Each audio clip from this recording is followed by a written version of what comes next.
Hi there, today we're unboxing a smart video doorbell. So this particular product is by a company called eLinkSmart. Details are in the description below for anyone thinking of purchasing. So let me quickly show you around the packaging. Comes nicely packaged, picture of the actual device and a plug-in bell there. If I come around here on the side, got some details about the actual product itself. So night vision on there, 5000 mAh lithium ion battery, record video, two-way audio, motion detection, supports micro SD cards up to 128 gig, takes snapshots on there, mobile messaging, remote playback, and a viewing angle of up to 140 degrees.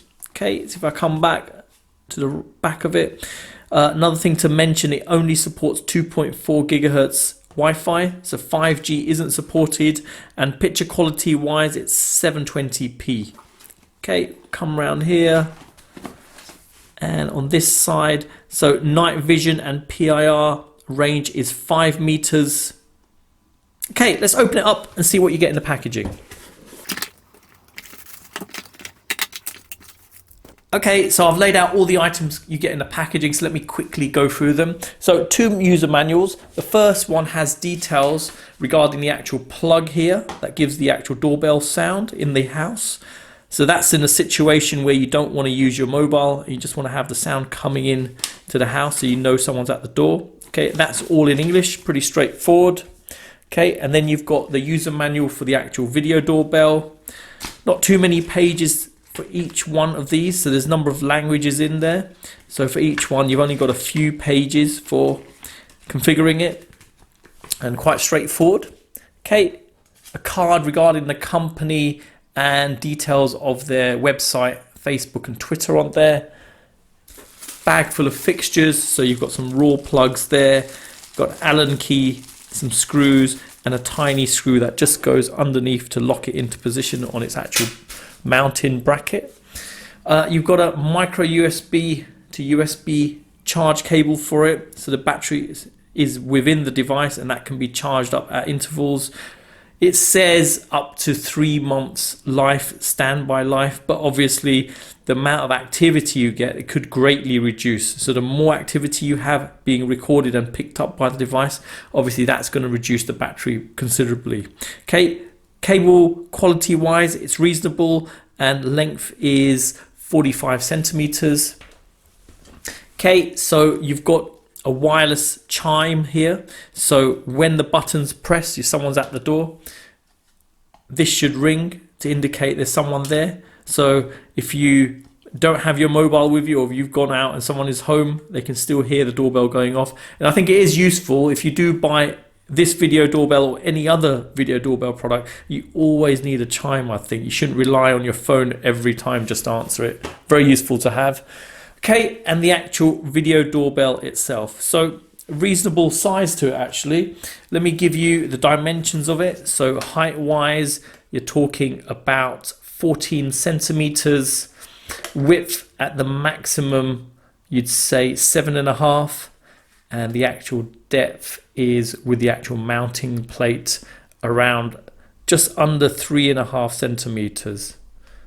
So reasonable size, not too large but still not tiny and compact. If I pull it down here, the rear plate comes down, and to mount it back onto the wall you just push it into position and put a screw in so it's locked in, so not easy just to be pulled off, and it does stay quite firmly in position. Obviously slip it down and it comes off. All plasticky finish, tough plastic, bit of a glossy finish on the whole thing. Got a camera there, PIR there, and must be a combination of speaker and microphone there, and obviously the button to ring.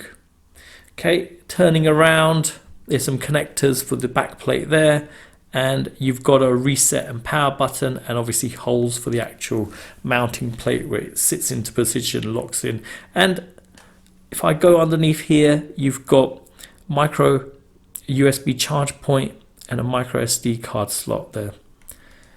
Okay, and that's it, nothing more around there. Build quality feels reasonably good on this. Okay, so let's make a start at setting up this video doorbell. So initially, let me go to my smartphone. Let's go to the Play Store and we want to search for eSmart Cam. Okay, and that's the app you want. Let me click on install. Let's give it a moment.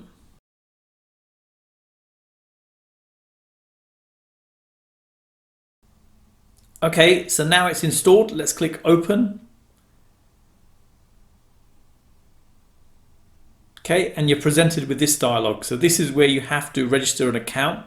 So I'll click register and enter in my details and register an account. So let me do that off camera.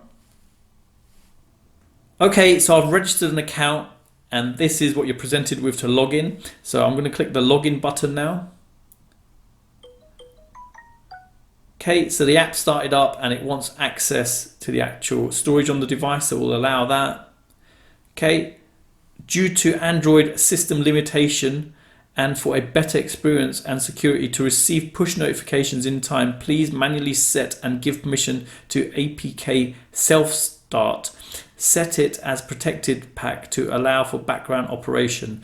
Now this will allow the app to run in the background so you can get push notifications, but obviously just to note, obviously that will use a bit more battery on your smartphone, so keep that in mind if you do set this up. I'm going to say not set for now, and for security, bind your phone number and email so you can bind it to the actual system. So I'll do setup later for that, and this is what we're presented with. So the next thing to do is click the plus to add a camera or the actual icon up here. So let me click add camera and battery video doorbell. Okay, and now it's saying take the actual video doorbell and hold on to the button just here at the back for around 3 seconds and the front light should turn on, and there you go, it's turned on. Okay, let's give it a moment. Okay, so on the app, let me click next. Okay, and it's beeping away. I've clicked done. So next, let me type in my Wi-Fi password off camera. Okay, so I've entered in my Wi-Fi password. So next, let me click next. Okay, so now I'm going to have to scan in a QR code. So it has to be up to 30 centimeters away from the actual video doorbell. So if I hold that like that, and I'll come in with my phone like so. Okay, so scan the code, successful. Let's give it a moment.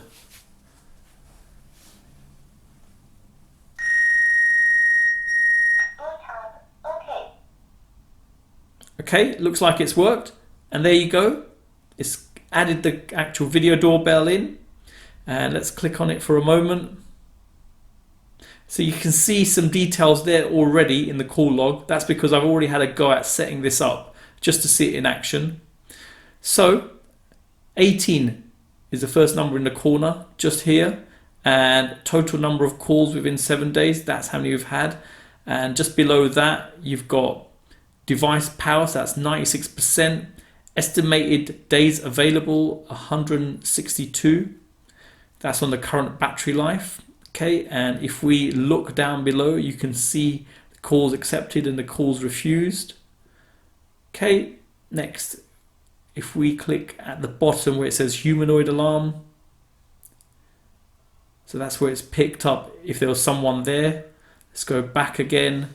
And if I click on the actual play button that's just there, it'll click on the actual camera itself. So let's give it a second. So there you go, you can see my lighting at the moment. So if I turn it around, point it at the wall, slightly easier, like so, and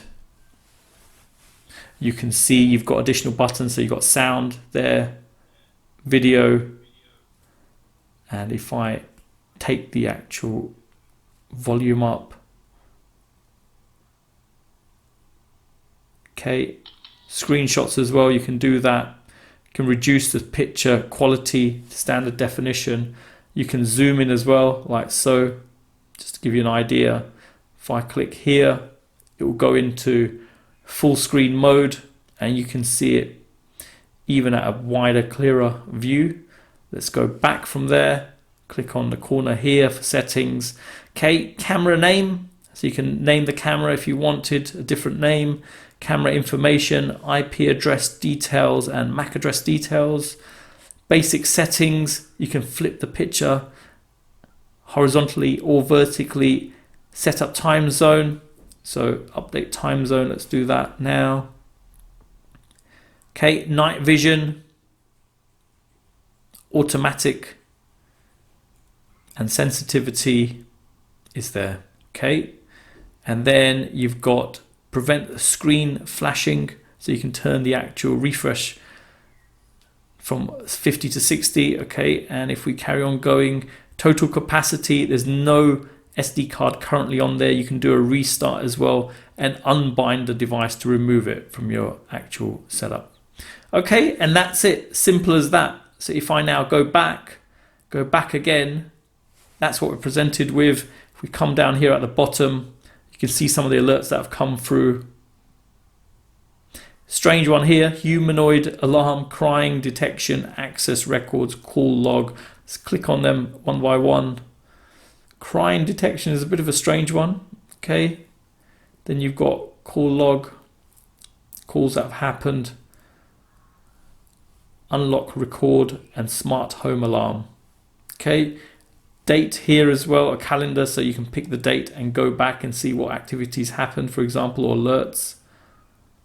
Okay, let's go back to humanoid. And if I click down here, cloud storage, supposedly it automatically has cloud storage. So let's leave that for that. And these are the additional options you have in here. Okay, let's go back to list. And what I'll do initially, if I click the button, just to give you an idea what happens, let's give it a moment. That's what you see on your phone. So now if I take the bell and move it across, there you go, it's connected. Testing 1 2 3. Testing 1 2 3. So you can hear it. And if I allow it to record audio as well. Hello, testing.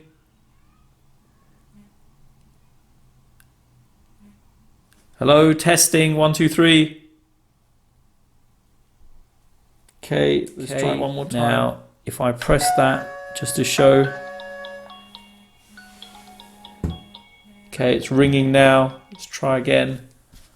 Testing 1 2 3. That's better. Okay, stop. Testing. There you go, coming out of it. So that's it. Just needed a bit of a tweak just to go in and out a couple of times, and that's working now, so that's good. So picture quality wise, it did look pretty good on there.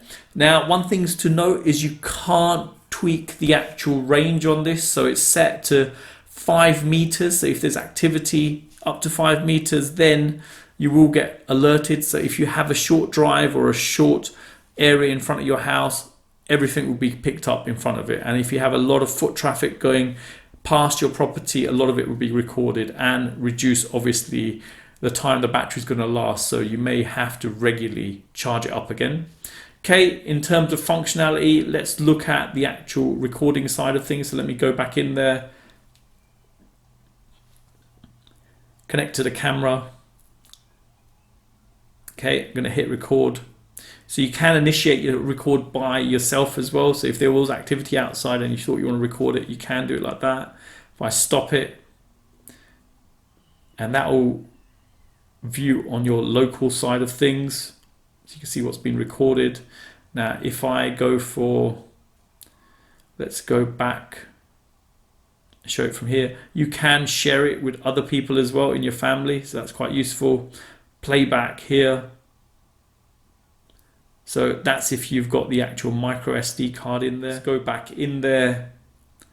So if I click on there, humanoid alarm.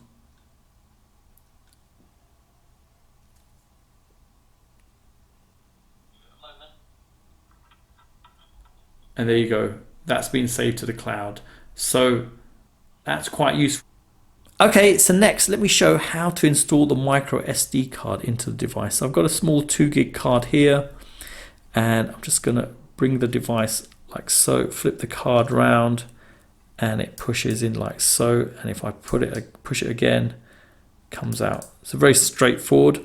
The device itself, you've got a blue neon light flashing as it's on, and on the back obviously you'd put your plate on, and your charge point and your micro SD card is protected so people can't get to it easily. Now if you were gonna install this and you wanted to power it straight off the mains, that's going to be tricky with this particular device, only because the input is down below. They should have actually put it at the back there. So if you mounted it onto a wall, for example, you could drill into your house and have the cable coming in and obviously connected into your main. So that's unfortunate. They should have really done that. So you have two options to easily fit. Otherwise, how would you actually install this with the power there? It would be visible to people outside. So one thing to be aware of, but as a battery power device it's fine. Okay, so let's put that back on, as simple as that. Okay, so next let me show you the indoor chime. So reasonable quality to this, tough plastic all the way around there, and 2 neon indicators on there. In terms of size, you're saying about 8 centimeters by 8 centimeters, and then thickness, obviously there's a bit of a ridge there just to show. It comes in at about 3 centimeters. You've got the actual speaker over here, and obviously a 3-pin plug on there, no fuse or anything. Coming around here, you've got 3 buttons here. One is to actually change the volume, and the other one is actually changing the actual chime you're getting out of here. Now pairing this to the actual video doorbell, pretty straightforward. You just hold on to the buttons here for a few seconds when you press the button. So if I plug it in and I hold on to that and hold on to that for about 3 seconds, and there you go, that should be it to actually pair it. Now okay, give it a moment to stop.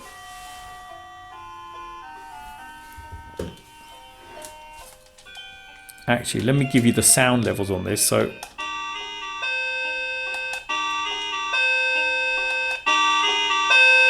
it is nice and loud, I have to admit. That's the lowest volume. That's the loudest. Let's keep it on the low one for now. Number of different chimes on there. Okay, and in terms of actual ringing, let's give it a moment just to stop.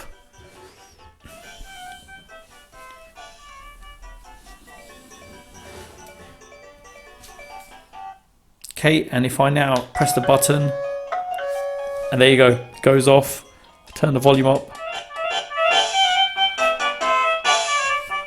It is very useful actually having the actual plug-in chime, only because if you can't hear your phone, this will give enough sound out just to indicate someone is at the door, so you won't miss anyone. Okay, so another thing worth showing is the push notifications from the device. So if there's been a change around the actual camera area, someone's come in close, you can set it to actually send you an alert. So this is the alert you'll get. Humanoid alarm. So camera screen has changed. So if there's been a major change, that's what you'll get. And that's the alarm that you'll get. Now, if I go into there, if you are finding it too much with these alerts coming through, you can just go in there, click over here and set the alarm.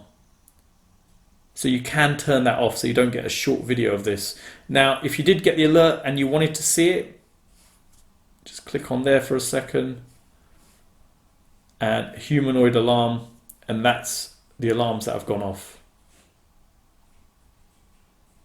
Just give it a moment and there you go. You can see the activity of me moving things around. So it's quite a useful bit of functionality to have actually. So if you wanted to make sure people, if anyone came close to the property or anything, that would actually help.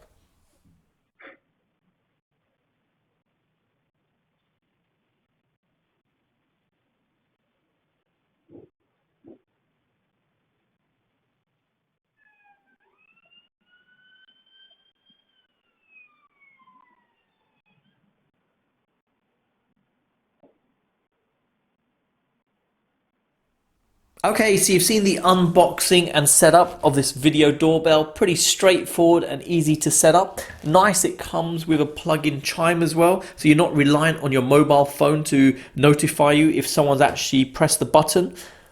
Now, in terms of functionality, you've got to be aware the PIR on this actually has a range of 5 meters. So if you have a lot of foot traffic at the front of your property, it's all going to be picked up by this.